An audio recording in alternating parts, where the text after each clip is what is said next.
Deixa eu entender aqui. Porque as pessoas querem ser mudadas, mas não conseguem. Porque as pessoas querem ser mudadas, mas não conseguem. Eu acho que assim, por que a pessoa quer mudar o seu jeito de ser e não consegue? Gente, isso aí tem algumas coisas aí muito interessantes nesse aspecto.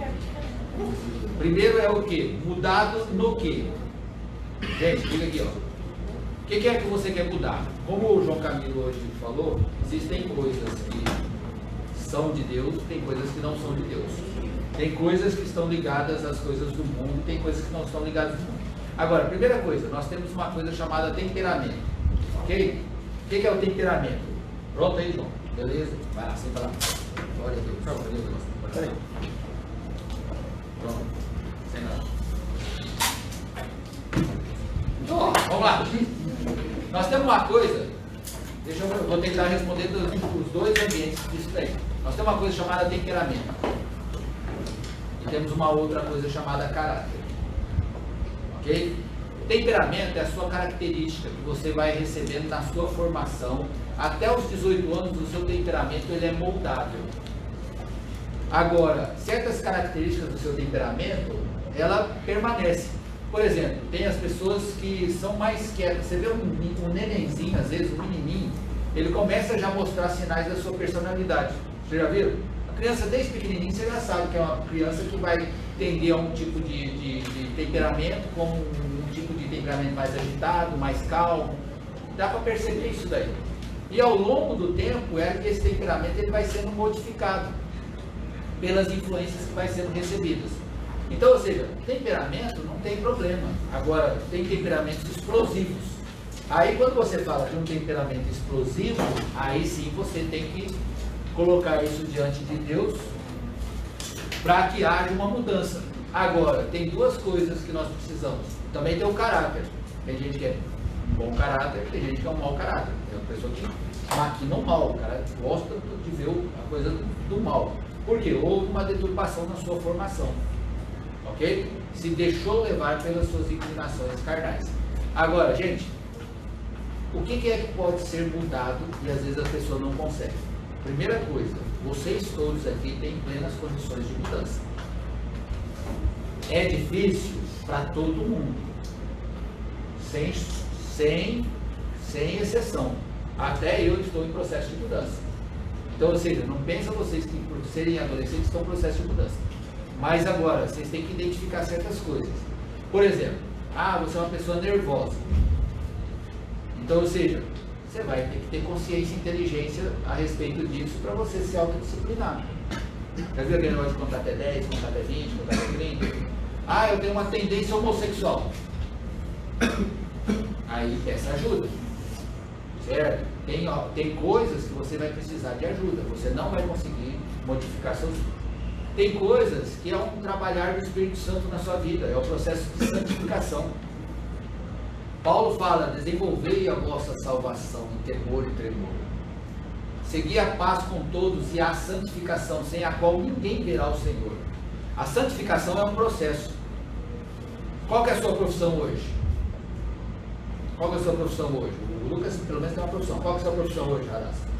Estudante. Por que ela é estudante? Porque ela está o quê? Estudando. Qual que é o nosso processo hoje? Nós somos o quê? Santos. Por quê? Nós estamos em santificação. Quer dizer o quê? Que a nossa vida está cada vez melhor. Em Deus.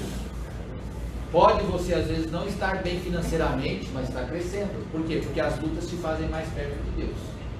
Então, como que nós podemos ser mudados? Existe, oração, jejum, arrependimento daquilo que você vai tendo consciência de que está errado, apoio das pessoas experientes, não peça conselho para as pessoas inexperientes, e o trabalhar do Espírito Santo na sua vida. Ok? Beleza? Palavra de Deus, tem que ler Bíblia, porque a palavra de Deus ela é comparada com a água. Quem aqui gosta de tomar banho? Levanta a mão. Quem gosta de tomar banho? Você chega em casa cansado, depois de um cuiabazão desse que você andou na rua, foi lá na 13 de junho comprar lá roupa lá nas lojas baratinhas, experimentou lá naquelas roupas lá, você chega em casa, Você toma aquele banho, parece que nasceu de novo, não é? Não tem aquela sensação? Dá uma limpeza, algo extremamente agradável. Às vezes você chega em casa suado e tal, vai dormir. Se você deitar suado, é ruim, né? Você tem uma noite ruim, né? A hora que você toma um banho, e a palavra de Deus, ela tem o mesmo efeito. Ela é comparada a uma água que nos limpa. Então, ou seja, esse é um elemento poderosíssimo de limpeza, de mudança de vida, é a palavra de Deus. Vai lá em Gálatas 5, você tem lá as obras da carne e as obras do Espírito. De que lado você está? É só fazer um checklist lá, né? Qual que é o fruto do Espírito? Amor, paz, longanimidade, benignidade, mansidão, fé. Contra essas coisas não há lei. Qual que é o fruto da carne? Ira, maledicência, um monte de coisa, lascívia, inveja, né? Ou seja, um monte de situações que atingem as pessoas do seu lado. Então, ou seja, se a sua pessoa está lá naquela característica de obras da carne, fica esperto e pula para o lado do fruto do Espírito. Como é que você vai pular para o lado de lá? Com isso tudo que eu falei. Leitura da palavra, arrependimento daquilo que Deus vai te mostrando. É um processo de crescimento. Uma pessoa que chega aqui drogado na igreja, o cara é drogadão e tal, ele vai largar o vício logo de cara? Pode acontecer, mas o cara vai ter que ser internado, vai passar por um processo extremamente doloroso. Ok? Legal? Agora, não esquece do peça ajuda, gente. Se a coisa é séria, peça ajuda. Ok? O que é amadurecer no cristianismo? Como fazer? É a mesma coisa. Ok? Leitura da palavra, presença na igreja, envolvimento com a obra, processo de santificação, arrependimento, tudo isso aí é um amadurecimento. O que é o amadurecimento? Por exemplo, vocês acham que eu sou uma pessoa madura? Sim ou não? Vocês acham que a minha vida foi fácil? Sim ou não? Não. Vocês acham que a minha vida, no momento hoje, quem me conhece aqui, o Lucas, minha vida está sendo fácil hoje? Você que conhece um pouquinho aí, está sendo fácil, João? Você que também conhece? Não está uma pauleira pesada mesmo? Então, ou seja, e vocês olham para mim assim e vocês falam, o cara está firme no pedaço. Dá para ver isso aí? Dá para ver no pedaço? Então vocês estão vendo que eu sou maduro, concorda? Essas provas que eu estou passando, elas estão me levando à cruz, a depender mais de Cristo. Todo dia eu tomo a minha cruz e sigo Jesus. Todo dia, todo dia, todo dia. Vocês não imaginam o preço disso daí. João, eu citei o João e o Lucas, porque eles sabem de alguns detalhes aí. Então, ou seja, é forte. Isso me dá autoridade para me chegar para vocês e dizer, vale a pena servir a Jesus. Ok? Eu sei que muitos de vocês estão sofrendo na casa de vocês. Tem sofrimento na casa de vocês. Tem sofrimento pesado. Mas ao invés disso te derrubar, isso está te fortalecendo. Quando a sua resposta a essa situação, ela é em prol do reino de Deus. Ok? Tem muitas pessoas que desistem. Tem muitas pessoas que entram por caminho da rebeldia. Não aguento mais. Aí o cara pega e vai para as drogas, vai para a prostituição, suicida, faz um monte de coisa. Então, ou seja, aprenda a dar respostas boas no meio da tribulação. Tiago fala, tem de grande alegria quando passar por várias tribulações, porque isso gera paciência, isso te faz crescer. Quer amadurecer? Se prepara. Quer crescer? Se prepara. Ok? Legal? Como eu sei que um amigo é falso? Mas se você não sabe, ele hoje é verdadeiro, ele é muito bom mentiroso, né? Como é que vai saber que ele é falso? Né? Só se você pegar ele no flagra, né? Ou o Espírito Santo te der um discernimento. Certo? Agora, gente, ó, liga aqui. Nós temos algo dentro de nós que se chama Espírito Santo. Beleza? Tem hora que a anteninha liga. Certo? Vamos pensar em as meninas quando se apaixonam por aquele guri e tal, né? Fica perdida, eu não vivo sem ele e tal e tudo, né? Ou seja, isso é ignorância, isso é paixão, nós já explicamos sobre isso. Ok? Você ceder a isso é ignorância. Porque você já aprendeu aqui, nós já falamos sobre isso. Então, ou seja, está apaixonado? Espera um pouco. Está apaixonado? Espera um pouco. Segura a onda, porque aquele fogo que ele vai passar e vai fazer você ficar mais inteligente com a coisa. Então, ou seja, se esse amigo ou essa amiga, se você está vendo alguns sinais de falsidade, é um bom sinal para você ficar mais atento e puxar às vezes um freio de mão nessa amizade, ok? Não é para desprezar, você não tem prova, então, ou seja, a Bíblia fala para nós amar os nossos inimigos, quanto mais aquele que você tem dúvida se é amigo ou se não é, ok? Mas ore a Deus para Deus te dar a sabedoria e discernimento a respeito disso daí, beleza? Ok? Vamos ver. Hoje, infelizmente, namoro, sem sexo, glória a Deus, sem beijo e etc. Etc aqui também, glória a Deus. Não é namoro. Como o jovem, adolescente, crente pode enfrentar essa pressão imposta pela sociedade? Gente, todos nós estamos passando por tribulação. Isso não é propriedade do adolescente ter uma tribulação do namoro, não.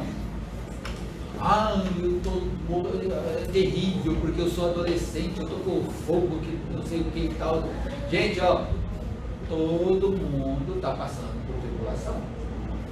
Jesus mesmo prometeu isso aí: no mundo tereis aflições, mas tem bom ânimo, eu venci o mundo. É o que eu acabei de falar, gente, ó, inteligência. Inteligência. Nós falamos aqui sobre namoro, 3 aulas sobre namoro. Primeira coisa, o tempo de namoro não pode passar de 3 anos. 3 anos é o máximo. Então projeta a sua vida para ter essa organização. Certo? Se você já tem idade e condição de casar daqui 3 anos e já está com a sua vida profissional, os homens. Amém? Amém. Tem homem aí? Então, ou seja, enquanto você não tiver aí algum rendimento, gente, larga a mão de enganar os outros aí. Certo? É só conversinha fiada, porque você não tem nada para oferecer. Você ainda nem mostrou que você é direito, se você vai ter condição ou não de assumir uma responsabilidade com a casa. Então, homens, vocês têm que esperar lá para os 21 anos aí, por aí. Certo? Não adianta aí, porque, e aí, como é que vai até convidar alguém para sair? Ô pai, dá dinheiro aí. É isso. Entendeu? Tem exceções? Tem exceções. Mas, gente, vamos ser mais sábios, vamos segurar. Lembra da amizade especial, mais especial? Lembra que eu falei sobre isso aí? Gente, curte isso daí, não tem nada melhor do que você curtir essa amizade de forma inteligente. Ter um amigo e uma amiga especial. Gente, tem algum problema nisso? Não, não tem problema. Tem problema você sentir algo de especial por uma outra pessoa do sexo oposto? Não, não tem problema. Se for pelo mesmo sexo, aí procura, peça ajuda aí que a gente vai conversar. Mas ter um sentimento mais especial pelo sexo oposto é perfeitamente natural, é de Deus, é bênção e você está no caminho certo. Ok? Mas não precisa de se enrolar, gente. Não precisa de se envolver. Namora cedo por paixão e aí vai demorando isso daí, vai passando na mão de um, vai passando na mão de outro, não dá certo, depois vai casar. Mãe, quantos namorados você teve? Eu tive uns 18, se eu contei, se eu não esqueci de uns 2 aí, parece. E aí, a senhora como é que você vai fazer? Ah, não, beijava muito. Né? Ou seja, são coisas assim que vai ter uma colheita lá na frente. Aí depois chega sua filha, nasceu, você criou ela muito bem, e aí chega lá um marmanjão igual você era, e vai passar a mão na sua filha. Está entendendo? Mas você passou a mão na filha dos outros. Você se aproveitou dos outros. Mesma coisa a mãe. Depois vai chegar para a filha, toma cuidado com os guris da igreja lá e tal, né? Aqueles guris que chegam de vez em quando e tal, né? É, mãe, e como é que a senhora era? A senhora também se guardava? Não. E aí? Vocês estão entendendo que existe um futuro, gente? Não se arrependa das escolhas que você fez hoje. Vou corrigir, peraí. Gente, escolha bem hoje para não se arrepender no futuro das escolhas que você fez hoje. Ficou melhor agora, né? Entendeu? Então, ou seja, plante boas sementes. Amém?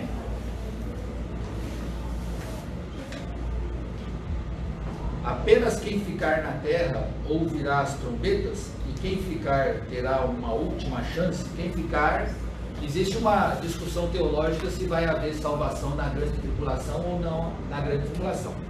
Existem 3 quatro correntes praticamente a respeito da escatologia bíblica, que é o fim das últimas coisas. Tem alguns que acreditam que a igreja vai ser arrebatada antes da grande tribulação. Tem outros que acreditam que a igreja vai ser arrebatada no meio da grande tribulação. E outros que acreditam que a igreja vai ser arrebatada após a grande tribulação. Ok? Antes do milênio. Então são 3 estudos escatológicos aí que alguns teólogos defendem. Ok? Nós aqui, nós entendemos que a igreja vai ser arrebatada antes da grande tribulação. Isso quer dizer que vai ficar uma turma aqui para a grande tribulação. Essa turma vai ser salva? Isso é um outro ponto de questionamento. Por quê? Porque a Bíblia fala de algumas pessoas que foram mortas nesse período. E foram mortas por causa de Cristo. Então, ou seja, alguns entendem que as pessoas que se converterem nessa grande tribulação, elas vão morrer assassinadas por causa da sua fé. Ok? Alguns entendem dessa forma. Mas eu acredito, porque a Bíblia fala que o Espírito Santo de Deus, ele vai cessar o ministério dele. Porque a manifestação do anticristo, lá em Tessalonicenses, fala que está esperando ser retirado aquele que o detém. Quem é que detém a manifestação do anticristo? É o Espírito Santo. Aonde que o Espírito Santo de Deus, onde que a gente percebe o Espírito Santo agindo? Aonde? Na igreja. Vocês já viram aí todo esse movimento aí que a gente vê muitas vezes na política, o PL 122, que é aquele projeto de criminalizar a homofobia. Quem é que foi que se levantou? Foi a igreja. O aborto, quem que se levanta? A igreja. Casamentos homossexuais, quem que se levanta? A igreja. Está entendendo? O pecado em geral, quem é que está se levantando e dizendo algo contra o pecado? A igreja. Por quê? Porque você falar de pecado no mundo para o mundo é antiético, fobia, esses negócios, aí põe o nome de fobia qualquer coisa. Vocês estão entendendo? Então, eu acredito com uma grande dificuldade, porque se a pessoa não creu, enquanto nós estamos debaixo do ministério do Espírito Santo, inclusive a Bíblia fala aqui de quão maior glória será o ministério do Espírito Santo, que é o ministério que nós estamos vivendo hoje, porque lá em Joel falou que, olha, o Espírito de Deus vai ser derramado sobre toda a carne. Por que vocês acham que os homossexuais, por exemplo, eles querem tanto uma aprovação da lei? No âmbito geral, parece que nós somos contra os homossexuais. Não é que nós somos contra homossexuais, nós somos contra a prática homossexual da mesma forma que nós somos contra a corrupção, contra o roubo, contra a mentira, contra o adultério, contra o sexo antes do casamento, nós somos contra. Qual que é o maior pecado? Tudo é pecado, está tudo indo para o inferno. E nós somos contra tudo aquilo que leva o homem para o inferno. Por isso nós levantamos a nossa voz. Por quê? Porque nós amamos essas pessoas. Se a gente não amasse, a gente não falaria contra o pecado. Porque quem não ama, não está nem aí para onde essa pessoa vai. Se ela vai para o inferno, também. Agora nós não. Nós amamos o pecador porque nós queremos que ele vá para o céu. Por isso nós gastamos o nosso tempo e pregamos a palavra de Deus. Ok? Então, vai haver salvação na grande tribulação? É um ponto de interrogação. Alguns teólogos entendem que sim, outros teólogos entendem que não. Eu sou mais da turma que fica com o pé atrás com relação à salvação na grande tribulação. Ok? Legal?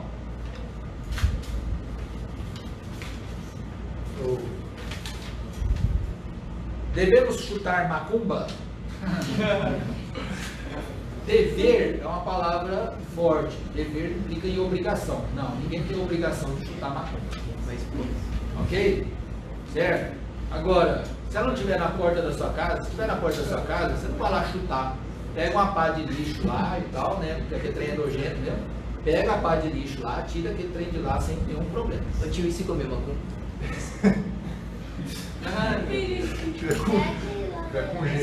É aquela história. Eu lembrei. Nós temos a consciência. Certo?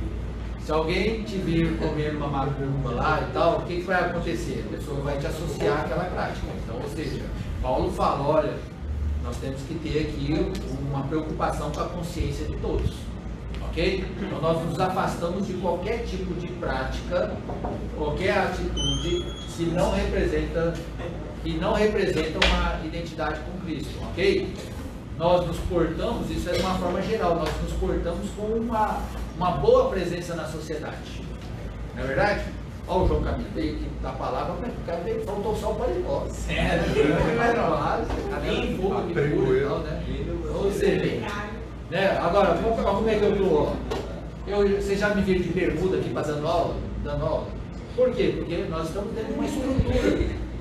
Certo? O que acontece, por exemplo? Qual que é o problema de dar uma aula para adolescente de bermuda? Nenhum, mas eu tenho que passar pela igreja. Está entendendo? Se a gente fosse fazer um sábado à tarde ali no estacionamento, uma aula de campo, por exemplo, provavelmente eu estaria de bermuda. Ok? Então, ou seja, mas por quê? Porque nós temos uma preocupação com as pessoas ao nosso redor. Seja nossa, ou seja, as pessoas de fora. Beleza? Então, quem queria pegar a comida que estava no chão? Sim, mas vamos dizer que está lá no deserto e você acha uma macumba lá com a galinha assada lá. Senhor, obrigado.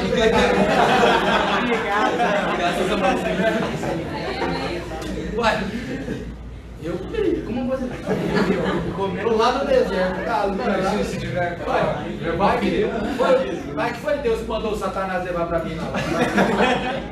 Se for mentira, melhor. A historinha é até legal, que eu vou contar essa aqui. Diz que tinha uma crente lá na rua, né? E um macumbeiro lá na rua. Gente, ó, fica aqui, ó. Diz que tinha uma crente lá na rua e ela orava lá, e o macumbeiro tinha raiva dela e tal. Um dia ela ligou na rádio evangélica lá e o macumbeiro ouviu, né? Aí, isso é um caso, eu não sei se é verdade, mas isso aí já ouvi várias vezes essa história, né? Aí diz que o macumbeiro ouviu a irmãzinha lá dando testemunho, nossa, ora por mim porque tá muito difícil aqui, eu tô passando necessidades e tal. Aí o cara lá da rádio disse, irmã, nós vamos orar pela senhora e tal, tudo e tal. Aí o macumbeiro ouviu que era ela e falou, agora eu pego essa crente. E pegou e falou, olha, vamos lá, compra uma Kombi lá, pega a Kombi, enche de mantimento lá, de arroz, feijão e tal e tudo, e leva lá pra crente lá, e a hora que ela perguntar quem que mandou, você fala que foi o Satanás. Aí o cara foi lá, o auxiliar do macumbeiro foi lá, ele foi no supermercado, encheu a Kombi de compra e tal, né? Aí parou na casa da crente, ô irmã, tal, vem trazer isso aqui para a senhora. Desceu lá e tal, irmã, glória a Deus, glória a Deus, glória a Deus, glória a Deus, glória a Deus, glória a Deus. O cara colocou tudo, ela, obrigado e tal, e ele levou e embora. Aí o cara, a senhora não vai perguntar quem que mandou? Ele falou, não, quando Deus manda, até o diabo obedece. Então, ou seja, né? Vamos lá. Deus é onisciente, já sabe o que iremos fazer? Sim. A onisciência de Deus defende e implica na sua ciência de todas as coisas.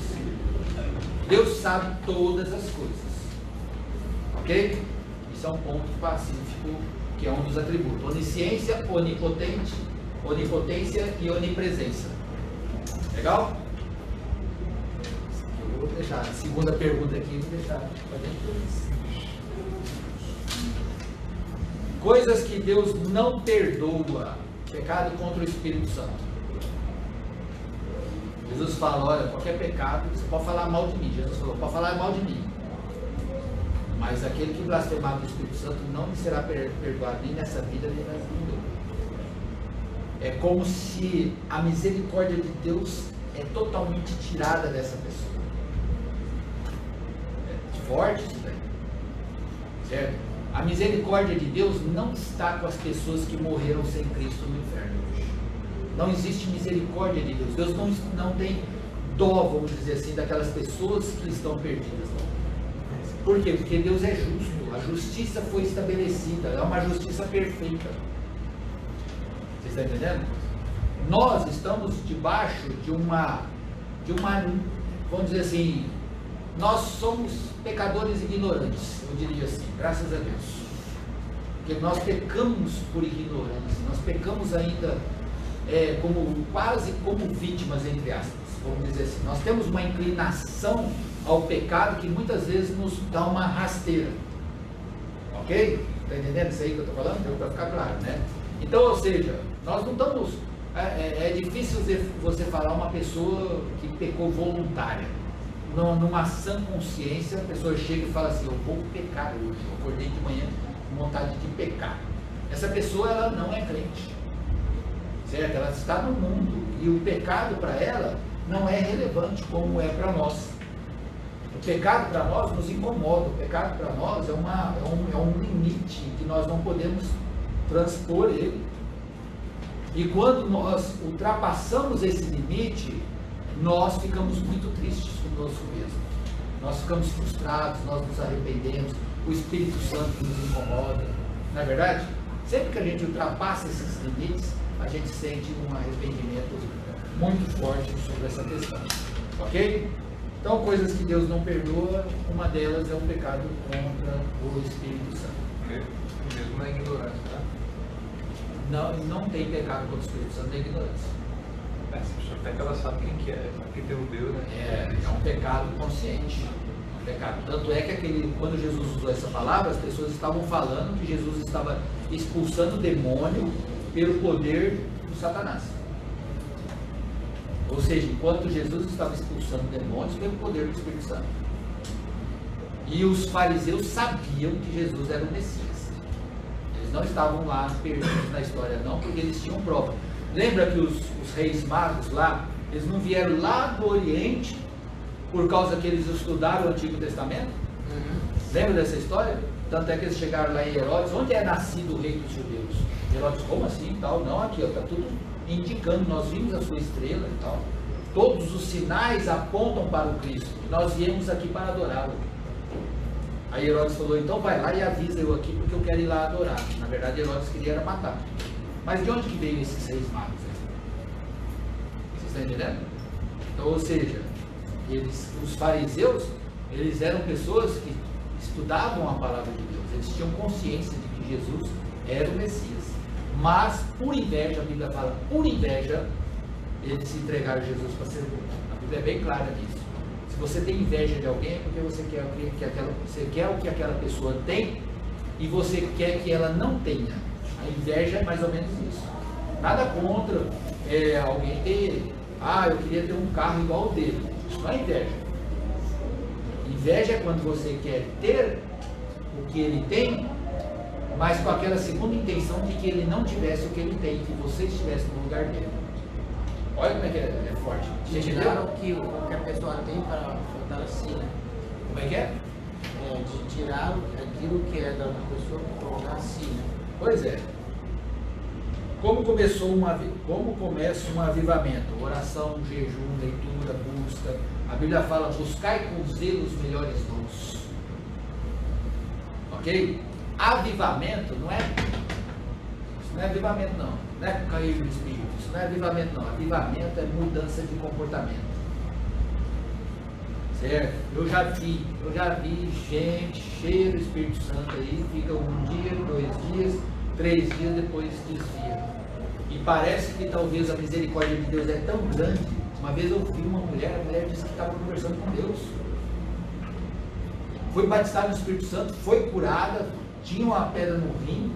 Minha esposa orou por ela, ela foi lá no banheiro, botou a pedra para fora na mesma hora, cheio do sobrenatural de Deus, e não durou 2 semanas. E eu que nunca caí no Espírito, estou aqui até hoje, 30 e poucos anos. Vocês estão entendendo? Agora, tudo isso, nós precisamos das armas espirituais. A Bíblia fala que as nossas armas não são carnais, mas são poderosas em Deus. Ok? E as armas que nós temos, envolve lá 1 Coríntios 12 e Romanos 12, onde você tem uma relação de dons do Espírito Santo. O que são os dons? São ferramentas para você desempenhar o trabalho. Por exemplo, eu tenho um dom, o dom do ensino. Eu sei que eu tenho um dom do ensino. Eu sei que Deus me capacita. Até eu assisto minhas aulas, eu já falei para vocês. O Zé daqui, às vezes eu fico assistindo minha aula e fico, uau, nossa,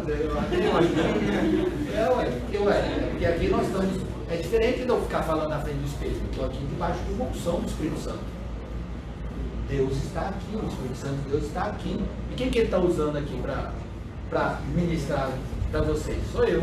Então o canal sou eu, glória a Deus, eu estou aqui. Amanhã depois é vocês. Então, ou seja, se permita ser usado por Deus. Agora, gente, Hebreus 11:34 fala que pela fé se tornaram fortes na batalha. Olha que legal. Gente, liga aqui, ó. Se tornaram fortes na batalha. Nós, muito embora vocês estão aqui sendo preparados para uma batalha, mas é por informação. Gente, ó, vai lá na academia lá e tal, ó, pega lá os pesos lá e ó, manda ver, você vai ficar bonitão igual eu, assim, ó. Gente, é uma informação. Mas se você não for lá e não pegar o peso, não começar a malhar 1 dia, 2 dias, 3 dias, o fato de você ter uma informação não vai te fortalecer em nada. Você está entendendo? Então o que vai te fortalecer é a batalha. Agora, nós estamos preparados para a palavra, oração, jejum e tudo mais, certo? Nós temos uma noção. Mas, quando você está no meio da tribulação, você fala, eu nunca fui preparado para alguma coisa nessa parte. Como que eu começo um avivamento? É orando, entregando sua vida para Jesus. A partir do momento que você entregou sua vida para Jesus, verdadeiramente, não é só sim lá e não tem valor. Mas a partir do momento que você estabeleceu um compromisso com Cristo, de que sua vida não te pertence mais, você já está debaixo de um avivamento. Ok? Você já está debaixo de um avivamento. Por quê? Porque a sua vida já está sendo modificada. Nós chegamos aqui num culto de domingo, por exemplo. Aqui está acontecendo um avivamento, sim ou não? Sim. Às vezes alguns não estão sendo avivados. Nós não podemos garantir isso. Às vezes tem alguém aí que está pensando lá fora, não, vou sair daqui para comer um baguncinho, comer isso, comer aquilo e tal. Mas faz, gente. Tem? Fica à vontade. Chega aqui, ó, se quiser aparecer na nossa internet aqui e tal, né? Vocês entenderam? Então, ou seja, se você não está sofrendo algum tipo de modificação na sua vida aqui, você não está sendo avivado. Então, o avivamento é mudança de comportamento. Amém? Glória a Deus, ficou forte isso aí, né? Vamos para o outro. Tema livre, ó, perguntas aqui legais. Como ter uma estratégia para você conseguir decorar aonde estão os versículos da Bíblia? Aqui, pronto. Pegou, agora vai ver. Ó, é de Deus, é de Deus, é de Deus, é de Deus. Ó, para quem não conhece aqui, ó, tem a Thalita lá que está ouvindo nós. Olá, Thalita, tudo bem? Deus abençoe. E é o craque aqui da decoração, porque eu realmente sou falho nessa. Bom, eu acho que cada um consegue desenvolver uma estratégia, né? Não há uma regra assim. Existem alguns livros que você pode ler que tem algumas técnicas sobre decorar as coisas. Eu tenho uma memória de visão, então eu memorizo aquilo que está escrito através da minha visão. Aí como é que eu faço também? Eu pego um capítulo da Bíblia e eu transcrevo ele. Então eu escrevo novamente todo aquele capítulo, então minha visão vai decorando. Então eu escrevo 2 versículos, decoro. Escrevo mais 2 e decoro. Aí vem e decoro os 4. Escrevo mais 2 e decoro. Vem e decoro decorar texto. Eu escrevo e vou decorando a cada 2 versículos, eu vou decorando eles. E aí, de repente, sai um capítulo inteiro. É isso aí, é isso aí. Isso aí. Mais ou menos assim, essa é a minha estratégia. Existem outras, mas essa é a minha. Amém. Obrigado. Agora, onde estão os versículos, por exemplo?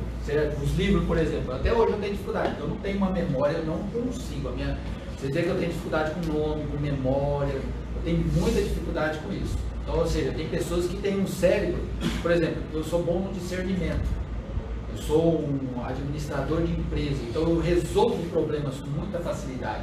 Eu sou acostumado a resolver problemas. Então, ou seja, eu estou implantando um sistema no hospital. Já imaginou toda aquela complexidade do hospital? Está tudo aqui dentro. Tudo processo até o final. Mas eu tenho dificuldade em decorar. Decorar nome, música e tudo mais. Eu faço por sinais. Com as crianças a gente faz também, né? Eu decoro com as crianças. Pois é. Porque Deus, amor. Agora realmente é decorar. Agora, graças a Deus, hoje, antigamente as Bíblias vinham até com concordância. Né? Por quê? E eu não comprava a Bíblia sem ter concordância. Por quê? Por causa justamente dessa dificuldade. Deus amou o mundo, onde é que está esse versículo e tudo mais? Aí eu procurava lá amor, aí na concordância vinha lá João 3,16. Aí eu lá em João 3,16 e abria. Hoje nós temos o celular, que nos facilita bastante. Então, ou seja, de uma certa forma, nessa parte de saber onde estão os versículos, nós estamos ficando um pouco mais preguiçosos. Por quê? Porque o celular vai ajudar bastante. Tem um problema isso? Não, porque nós temos volume agora. Então, ou seja, nós temos muito mais condições de aprender muito mais do que os antepassados que dependiam de uma concordância muitas vezes limitada, que não conseguia ter os recursos que a gente tem. Igual, tem uma pergunta aqui de Mardoqueu, eu joguei aqui no iPad aqui, vários versículos todos falando de Mardoqueu. Então, ou seja, isso nos exige mais, porque a Bíblia fala que aquilo que muito é dado, muito será cobrado. Então, a nossa geração hoje tem muito mais na mão do que os antepassados. Nós sabemos muito mais coisa do que Abraão sabia lá na antiguidade e tudo mais. Ok? Legal essa aí, né? Comente sobre aquelas lives do Facebook de pastores profetizando sobre alguém. Qual é a sua opinião sobre isso? Gente, isso é relativo. Certo? Deus usou até um jumento para falar com Balaão. Certo? Uma vez eu estava na rua, mulher endemoniada, e a mulher veio profetizar do meu lado. E o que ela falou era coerente. Paulo estava andando lá na cidade e veio uma endemoniada falando: olha, esse é Paulo, ele é servo do Deus Altíssimo. E ela fez isso por vários dias, até que Paulo se incomodou e falou: ó, sai dela em nome de Jesus. E aí trouxe um problema para Paulo, porque ela dava dinheiro para a turma que cuidava dela. Então, ou seja, ela estava falando alguma coisa errada? Não estava. Então, ou seja, Deus pode usar qualquer um para falar conosco. Lembra aquela historinha lá que eu acabei de contar lá, que até o diabo obedeceu lá a voz de Deus lá? Deus pode usar qualquer um. Agora, a Bíblia fala que toda profecia tem que ser julgada. Aí que está a proteção. Certo? O julgamento, ele começa pela palavra de Deus. Lembra que eu falo várias vezes assim, Paulo lá em Gálatas: se nós mesmos, ou um anjo vindo do céu, imagina um anjão chegando aqui, eu sou de Deus, esse anjo está vindo do céu, e Paulo fala: ó, se nós mesmos, vai que eu fico doido, ou aparece um anjão aqui bonitão, loiro, de 1 metro, 2 metros aí e tal e tudo, vos falar um outro evangelho que vá além desse, que seja anátema, que seja maldito. Assim como eu já te disse, vou dizer de novo, para ninguém marcar bobeira. Se nós mesmos, apóstolos, falarmos alguma besteira para vocês, ou um anjo vindo do céu vos falar um outro evangelho, que seja maldito, seja anátema, que seja desprezado. Só pessoa boa, gente. Vocês estão entendendo? Então, ou seja, a pessoa chegou e trouxe uma palavra de Deus para a sua vida, ó, assim diz o Senhor, você ouve, guarda e confere. Toda profecia tem caráter confirmativo, ok? Confirmativo e não diretivo. Ah, eu vejo que você vai casar com fulano. Fique esperto com isso. Deus pode fazer isso? Pode. Certo? Mas aí entra no julgamento da palavra. Não vamos questionar as pessoas que estão ali pelo Facebook, pelas lives e tal. Eu não sei quem nós estamos falando aqui, mas tem muita besteira por aí sendo dita. E muita gente falando que assim diz o Senhor, quando Deus não disse nada. Eis que vejo uma porta aberta. E onde está a chave? Qual porta é essa? Então me dá o nome e o endereço ali, porque esse negócio de porta aberta, tem um monte de porta aberta. É sempre de tribulação, de dificuldade, né? De deserto, né? Aí deserto vai passar isso. Chega alguém, chega lá para você e fala assim: olha, Deus manda te dizer que seus problemas acabam hoje. Então quer dizer que Deus está te falando que você vai morrer. Gente, a pior coisa é aquela profecia falar para vocês. Gente, a pior coisa é alguém profetizar sobre a sua vida, falar que a sua vida vai ser um mar de rosas, que todos os seus problemas estão resolvidos. Mentira! Se o próprio Senhor Jesus falou que isso não é verdade, que nós vamos ter aflições, que nós estamos no mundo, mas nós não somos desse mundo. Paulo falou: todo aquele que quer viver de uma forma piedosa padecerá perseguição. Nós seremos odiados, nós não somos amigos do mundo. O mundo não nos aceita, o mundo não aceita a igreja. É que nós estamos numa cidade, num país, aonde os crentes são bem-vindos, mas vai lá para uma Europa, por exemplo. 50% dos jovens da Europa nunca participaram de nenhum ato religioso que seja. Não é forte isso aí? Eles não têm essa noção, não têm esse vocabulário nosso. Beleza? Está virando academia. Hã? Na Europa, a igreja está virando academia. Por que o mundo é tão errado? Gente, por que o mundo é tão errado? A Bíblia fala que o pecado entrou no mundo. E o pecado entrou no mundo por causa de Adão. E aí todos pecaram. E aí não precisa explicar mais nada, porque nós sabemos que nós estamos tendo relacionamento com pecadores, e onde há pecadores tem confusão. Por isso que a Bíblia fala que igreja é eclésia, e um dos significados é chamados para fora. Então, quando nós chamamos as pessoas para aceitar Jesus como Senhor e Salvador da vida deles, nós estamos falando, olha, saia desse mundo, saia do mundo. E a palavra de Deus fala que Jesus, ele nos transportou do império das trevas para o reino do seu amor. Ok? Legal? Então, a resposta é relativamente simples. A outra pergunta, vou responder. Como fica o livre-arbítrio nisso tudo? Ele escreve certo por linhas tortas a respeito de Deus. Como fica o livre-arbítrio? Existem algumas correntes teológicas que discutem muito essa questão do livre-arbítrio. Ok? Tem duas correntes aí. Umas defendem que não há mais livre-arbítrio, outras defendem que há livre-arbítrio. Ok?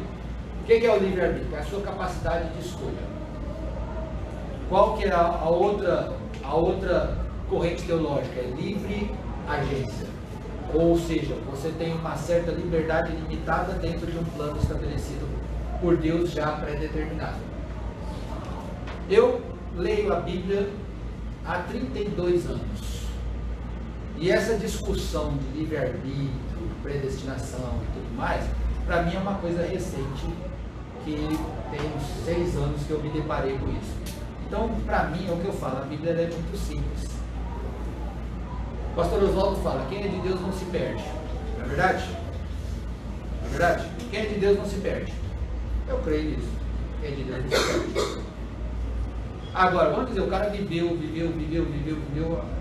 Antes dele morrer, o cara desviou feio, foi lá para o centro de macumba, foi tal, sei lá o quê. Esse cara era de Deus?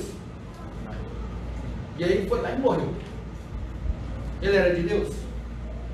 Então, ou seja, quem se perde é de Deus? Então não se perde. Vocês se esforçaram para estar aqui? Ah, foi o Espírito Santo de Deus que te trouxe? Sim, foi o Espírito Santo de Deus que te trouxe. Certo? Alguém pregou o Evangelho para você? Pregou o Evangelho para você? Alguém falou do Evangelho para você? Aí você não teve que responder um sim? Você não teve que dar uma resposta de sim a algo? Ou seja, houve uma iniciativa do Espírito Santo. Houve uma iniciativa da igreja. Deus usou alguém para te pregar o Evangelho. Romanos 10 fala o seguinte: como crerão se não há quem pregue? Olha a pergunta. Como crerão se não há quem pregue? Então, ou seja, se não houver quem pregue, não haverá o que? Salvação. Então a salvação, ela está diretamente ligada a uma resposta, a uma pregação. Essa resposta a essa pregação se chama fé. Tanto é que Romanos 10:17 completa: de sorte que a fé vem pelo ouvir e ouvir a palavra de Deus. Tem gente que acredita em doente. Por quê? Porque ouviu alguém falando de doente e, não, que legal, então eu vou acreditar nos doentes. Então, ou seja, ele creu naquilo ali. Só que Deus, ele fala, fazei prova de mim. Então, ou seja, existe uma ação, existe uma resposta da nossa parte e existe uma ação de Deus sobre as nossas vidas. Ok? Existe um sobrenatural de Deus. A nossa história tem que ser uma história que tem milagres nela. E esses milagres testificam muitas vezes a presença de Deus na nossa vida. Ok? Às vezes vocês é muito novo, mas vocês vão ter que ter milagres para contar. E não é milagre, nossa, graças a Deus eu cheguei até aqui, não me aconteceu nada, não caiu nenhum avião na minha cabeça. Nossa, graças a Deus. Gente,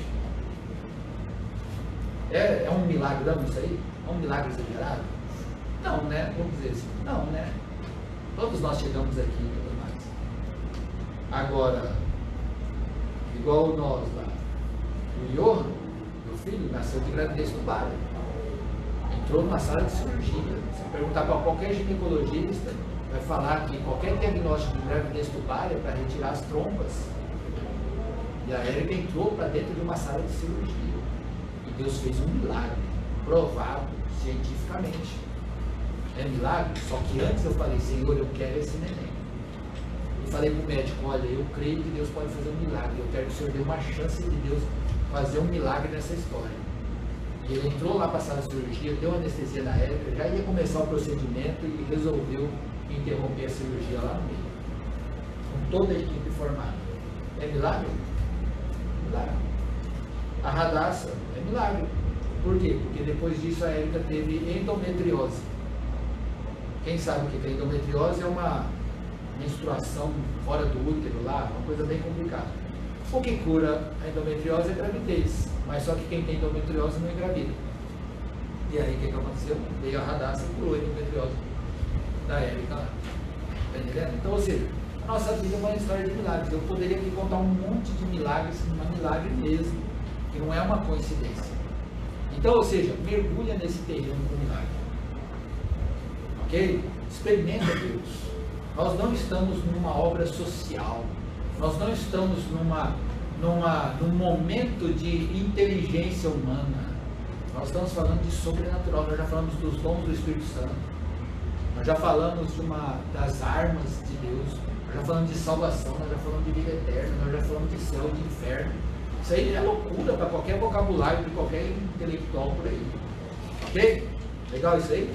Então, ou seja, da onde que vem essa discussão do livre-arbítrio? Vem de alguns teólogos aí que defendem certas posições. Agora, Jesus ele falou, se me ouvirdes, comereis o melhor dessa terra. Quem crer e for batizado, será salvo. Eu não entro nessa discussão teológica. Quem crer será salvo? Eu creio. Opa, eu creio. Eu respondo. Se isso é livre-arbítrio, não foi obrigado, eu não sei, mas eu respondo. Vocês estão entendendo? Então, ou seja, quem permanecer será salvo. Eu permaneço todo mundo. Eu não fico marcando bobeira, não.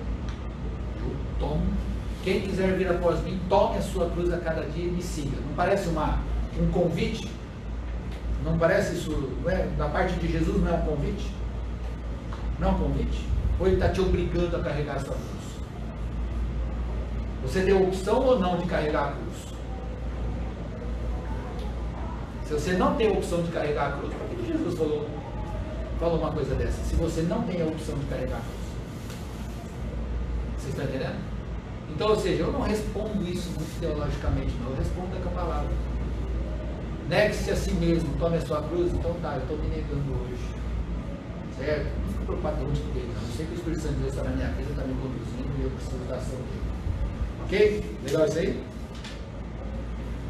Como Deus consegue atender a tantas orações ao mesmo tempo em todas as partes do mundo? Ele é Deus.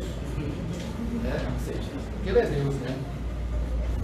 No céu todos falarão o mesmo idioma, iremos ver Deus e Jesus e abraçá-los. A Bíblia não dá essa clareza, mas nós vamos receber um novo nome, certo? Eu não consigo lembrar de nenhum versículo aqui que fala de um vocabulário no céu. Nós temos línguas estranhas, línguas de anjos. Então, ou seja, agora uma coisa é clara, todos vão se compreender lá no céu. Seja por uma telepatia, só de olhar o trem já está transparecendo, ou vai falar, vai ter boca, se ele vai voar, se ele vai poder visitar planeta, qualquer coisa desse tipo, não sei.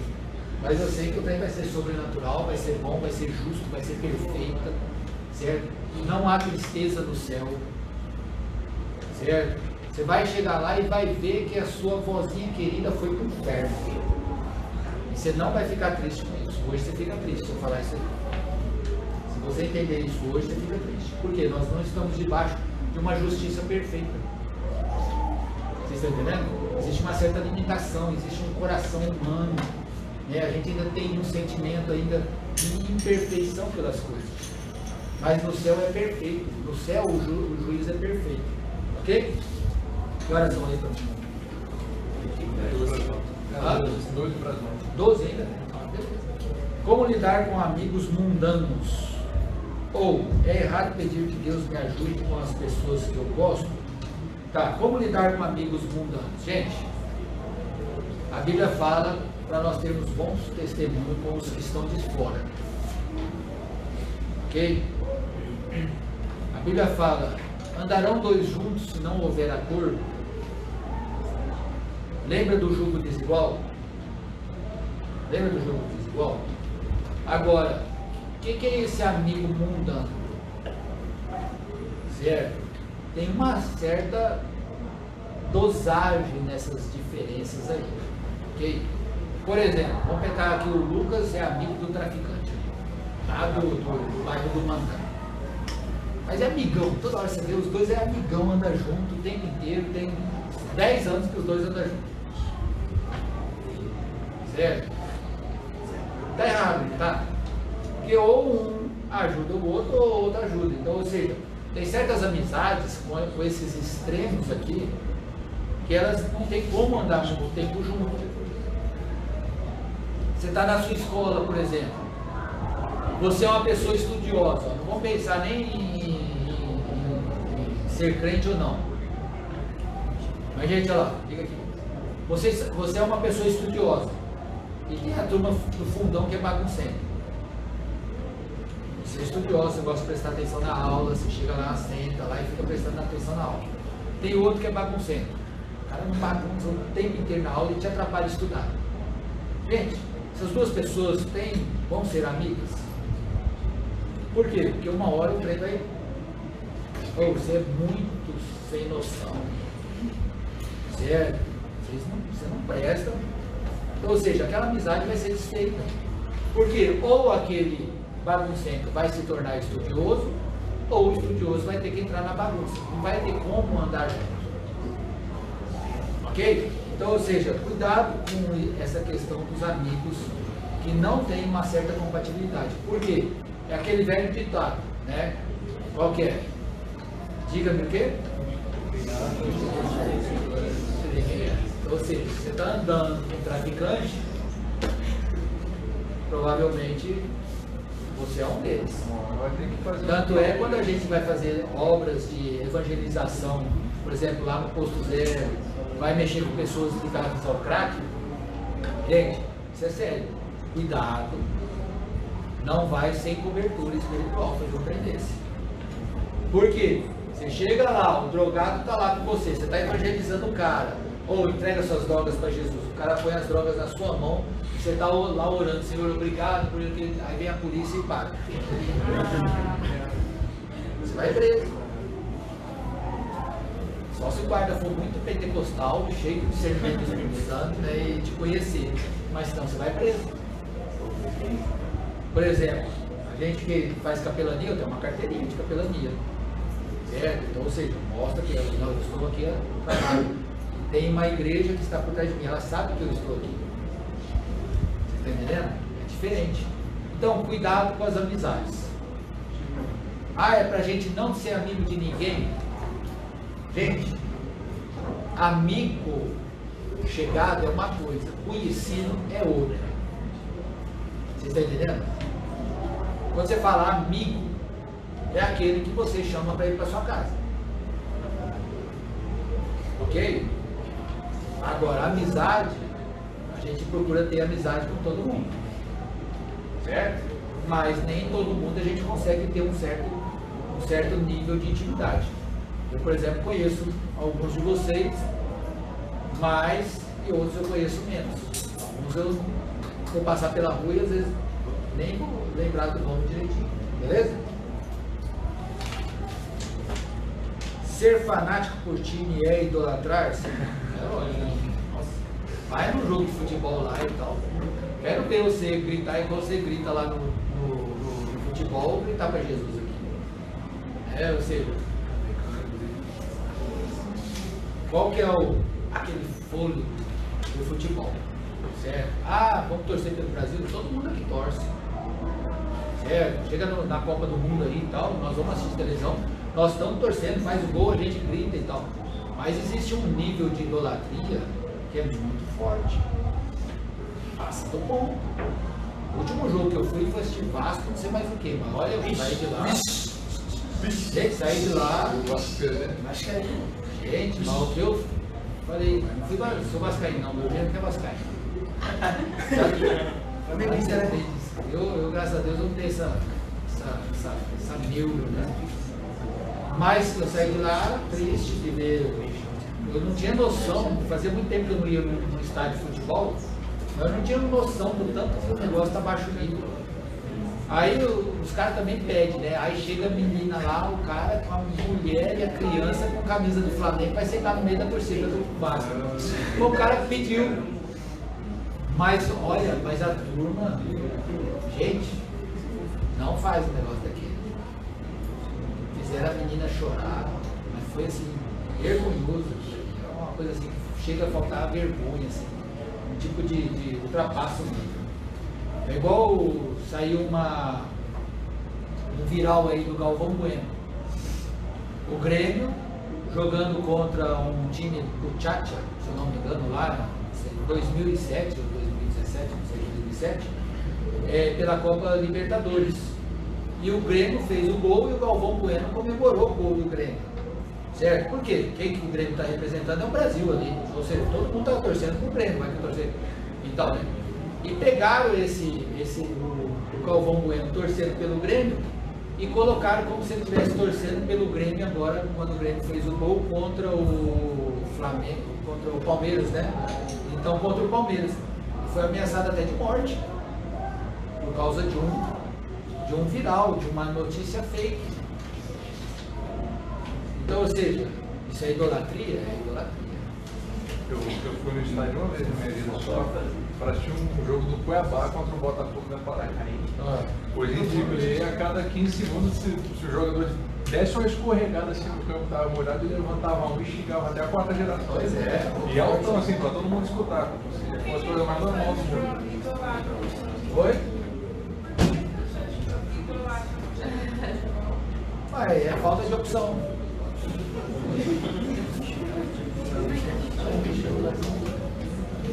Gente, essa questão da idolatria, ó, time. Gente, pensa aqui comigo, ó. A pergunta dela faz até sentido. Por que torcer para um time que nunca é o mesmo durante o tempo? Troca treinador, troca jogador, você está torcendo pelo quê? Ele faz parte da pessoa. A pessoa quer permanecer. Essa sensação de pertencimento. Né? Exatamente. Uma questão assim de você fazer parte de nós somos sociais. Nós queremos pertencer a alguém. Nós queremos pertencer a um grupo. E a pessoa se identifica com aquele grupo de torcedores do Corinthians. É igual família, né? Que torce pro time. Todo mundo da família torce pro time. Aham, pois é.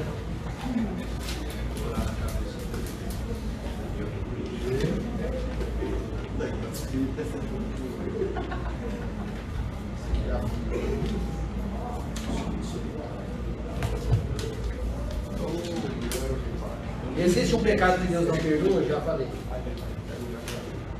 3 minutos para perder tudo isso. Vamos ver. Depois da passagem do milênio, Satanás será solto e reunirá um exército contra o povo de Deus. Mas todas as nações da terra não seriam o povo de Deus?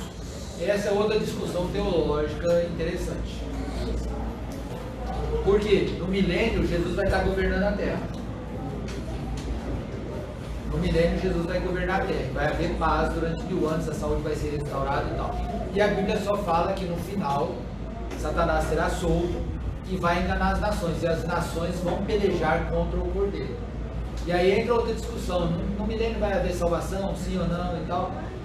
A Bíblia não relata muito isso aí com grande clareza. Só fala que a saúde vai ser restaurada no milênio. Ok? Agora, quem vai ser salvo no milênio? Eu não sei não, mas eu já estou garantindo a minha salvação aqui. Então, ou seja, Deuteronômio 29 fala que as coisas encobertas são para Deus, mas as reveladas é para nós. Então, ou seja, se a Bíblia não fala muito sobre alguns aspectos, é porque não diz respeito à nossa decisão hoje. Ok? Mas essa turma que vai pelejar contra o Cordeiro não era povo de Deus.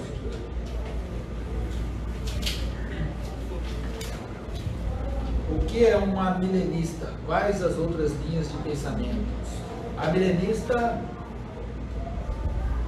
é aquele que acredita que o milênio já estamos no milênio, né? Ou seja, né? Nós temos um pastor aqui que é milenista.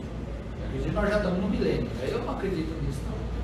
Certo? Eu acredito que vai haver a grande tribulação, depois vai vir o milênio. Para mim, essas etapas estão bem definidas, né? Então, eu sou mais tranquilo. Os apóstolos foram 12, quanto a Paulo e Matias, né? Pois é, o Pedrão lá foi antecipado, né? Vamos escolher logo o que preenche o requisito aí, né? Então, ou seja, quem que vai ser considerado como 12 apóstolos? É Paulo ou Matias, que foi escolhido lá por sorteio, né? Então, Paulo conheceu Jesus? Conheceu Jesus. E aí, ele era o 12º apóstolo? 13º. Pois é, então são perguntas assim que a Bíblia não responde. Não adianta, eu não gosto de pegar pontos que tem esse ponto de interrogação e ficar defendendo teologia. Isso aí. É igual a turma que pega lá Gênesis 6, quem eram os nefilins lá e tal, os filhos do gigante, quem que era aquela turma lá? Gente, nós já estamos em 2017, 2019 aqui. Estou vinculado aí eu estou com o Galvão Bueno ainda em 2017 agora. Nós estamos em 2019 aqui, o nosso negócio é hoje, as nossas escolhas é hoje. Ah, é legal falar alguma coisa sobre isso aí? É legal. Mas não tem que ocupar um debate significativo, ok? Por que Deus decidiu dispensar a graça salvadora a todos os homens? Porque isso não afeta a sua imutabilidade. A salvação é para todo aquele que crê. A eficiência da salvação é para todo aquele que crê. As bênçãos de Deus é para todo aquele que crê. Ok? E quando, por exemplo, sei lá, os israelitas estavam avançando e mandavam matar onde quer que chegasse, tal, como se não tivesse chance assim de nada. Por que agora o gentil tem a chance naquela época? Qual a chance que o gentil tem? Qual a chance? Mata hoje também. Né? Não, sim, mata. Só não manda matar. Não, mas naquela época não tinha Jesus, né? Ananias e Safira, quem matou Ananias e Safira? Não, foi Deus, mas eu digo assim, por exemplo, vamos pegar os amorreus lá. Os israelitas chegaram e a ordem era matar todo mundo. Vai matar todo mundo. Mas por que hoje, vamos supor, um amorreu poderia ser salvo naquela época não? Havia uma questão seguinte. A diferença da nova aliança daqui. Tem uma coisa que é o seguinte, eu estou estudando sobre isso aí. Quando Abraão andou sobre a terra prometida, Deus falou: Abraão, ó, tá vendo, tudo isso aqui vai ser seu, só que não agora. Primeiro, sua descendência vai ser levada para o Egito, e depois eu vou trazer eles do Egito para cá. Por quê? Porque a medida da iniquidade deles ainda não chegou no ponto. Quando estava em Adão teve lá um monte de filhos e tal, foi chegando lá perto de Noé. O que aconteceu com a geração de Noé? Deus viu que a maldade era extrema sobre a terra e não tinha mais jeito. Essa maldade chegou num limite que Deus falou: agora não tem mais jeito, eu vou matar todo mundo. Só que Noé era justo, né? Deus pegou, olhou para Noé e falou: é esse aqui. Mas Deus matou o resto. Sodoma e Gomorra, lembra que os anjos foram chegando lá em Sodoma e Gomorra? Por que que os anjos estavam indo em Sodoma e Gomorra? Para ver a iniquidade da cidade. Deus já estava vendo? Estava vendo. Mas queria todo aquele processo ali de uma certeza. O pecado, a iniquidade de Sodoma e Gomorra chegou até um certo limite. E, gente, eu estou até fazendo um estudo e eu estou colocando um capítulo que é o seguinte: a paciência de Deus tem limite.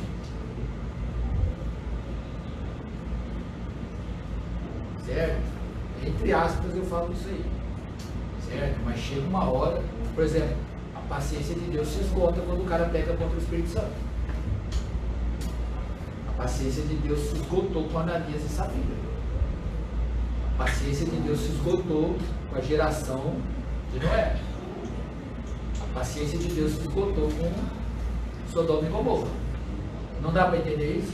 Chegou num ponto ali que Deus decidiu matar todo mundo. Se você vai ler lá 1 Reis, 2 Reis, lá tem alguns homens que a Bíblia fala que Deus o matou. Deus o matou. Por quê? Porque as coisas que o cara fazia foram abomináveis diante de Deus. Está entendendo? Então, ou seja, agora hoje nós estamos na dispensação da graça. E esse ministério ele é muito maior, porque antigamente nós tínhamos o povo de Israel e tínhamos o mundo. Hoje está mesclado. Quanto do mundo tem aqui dentro agora? Mas não está morrendo, nem nós estamos matando. É aquela coisa de Cristo, é tudo em todos, né? Que não mais. Então o que acontece? Nós estamos agora numa situação que é indesculpável diante de Deus para aqueles que rejeitam o Filho. Vocês já viram aquela parábola que tem uma parábola na Bíblia que fala que o Senhor arrendou as suas terras para determinados lavadores. Aí pegou, arrendou lá e foi, depois ele tinha que cobrar o aluguel. Aí ele mandou uns servos, a turma pegou e bateu nos caras. Mandou outros servos, aí a turma pegou e matou. Mandou outros servos, matou também. Ele falou, agora eu vou mandar meu filho. Chegou a hora que mandou o filho, eles mataram o filho. Ah, pra quê? Pronto. Aí o trem ficou feio. Vocês estão entendendo? Chegou no limite. Agora o que vai acontecer? Vai arrebentar. Aquele senhor vai chegar e vai arrebentar com tudo. E o que a humanidade fez? Matou o filho. Deus mandou profetas para divertir o homem. Desde Gênesis até Malaquias, Deus está divertindo o homem. Vinde a mim, comei do que é bom. Eis que coloca o caminho da vida e o caminho da morte. Escolhe o caminho da vida. E olha quantos de profetas, uns mataram, outros erraram ao meio, apedrejaram outros e tal. Jesus mesmo falou, Jerusalém, Jerusalém, quantas vezes eu quis te ajuntar como uma galinha junta os seus pintinhos debaixo das asas, mas vocês não quiseram. Olha que coisa, que clamor forte de Jesus em relação a eles. E aí o que a turma fez? Matou Jesus por inveja ainda. E aí? Paciência de Deus está no limite? E agora nós temos o que? Uma salvação pela graça, baseada o quê? Numa fé, que é uma resposta à palavra de Deus que está sendo ministrada, a qual foi começada por Cristo, que é o autor e consumador da fé. Agora, você consegue ver o quanto Deus fez pelo homem, a ponto de dar o seu filho pelo homem, para que o homem falar, não estou nem aí? Não estou nem aí. Ninguém mandou o senhor estar aí morrer. Não pedi. Vocês estão entendendo? E o que vai acontecer? Ele está só segurando. E Jesus, ele falou que nós vamos ser salvos do quê? Nós estamos sendo salvos do quê? Da ira de Deus. A ira de Deus está retida. Jesus, ele veio para nos salvar dessa ira de Deus. Ah, Jesus veio para nos salvar do diabo. Não, quem falou isso? Jesus veio para nos salvar de Deus, gente. Nós estamos sendo salvos de Deus. Esse é o Evangelho. Porque se você chegar diante de Deus sem Jesus, Zé Fini nevermore, vai para o inferno. É só ler lá, ó, Apocalipse lá, está escrito certinho. Não precisa de começar lá em Gênesis para descobrir o final da história. Vai lá em Apocalipse 20, 21 e 22 e você já vai estar lá. Beleza, gente?